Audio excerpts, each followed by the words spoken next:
Well, somebody the other day asked, why should I pray? I leaned in and asked, why shouldn't you pray? I want to talk to you about the power of prayer and the importance of prayer in your life. You cannot live without prayer. I've lived both sides and I know what it means. The results are not the same. A life without prayer and a life with prayer, the results are totally different.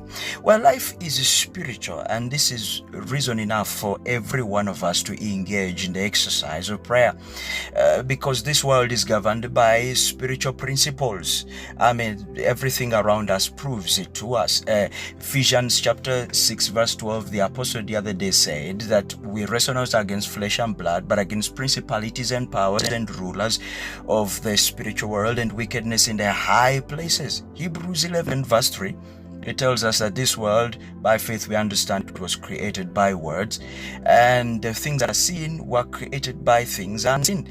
Life is spiritual and it is governed by spiritual principles. One of the things that govern the principles that govern the spiritual world are words. Words have power.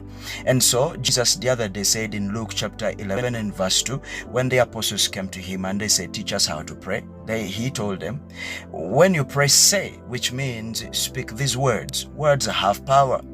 In the book of Proverbs in chapter 8 and verse 21, it says, the power of life and death lies on the tongue.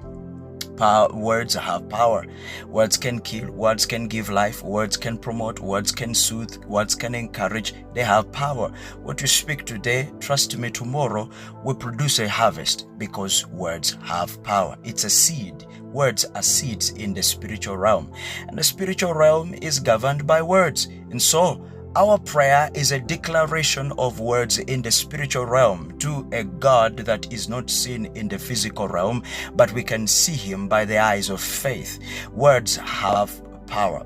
And so when you mutter and speak these words in prayer, just like Jesus said, when you pray, because the exercise of prayer involves words, it means that those words eventually will shape your life, because this world is shaped by the spiritual realm, and words are spiritual. They have power. They can shape your life for better or for worse. Words have power, and this is reason enough for you to pray. And so next time, before you think about why you should pray, remember that your words have power, and therefore you should exercise the principle of prayer. That's how we survive in this world, because prayer is necessary for survival. God richly bless you. By the way, I published a book on Amazon about prayer if you want to grow in your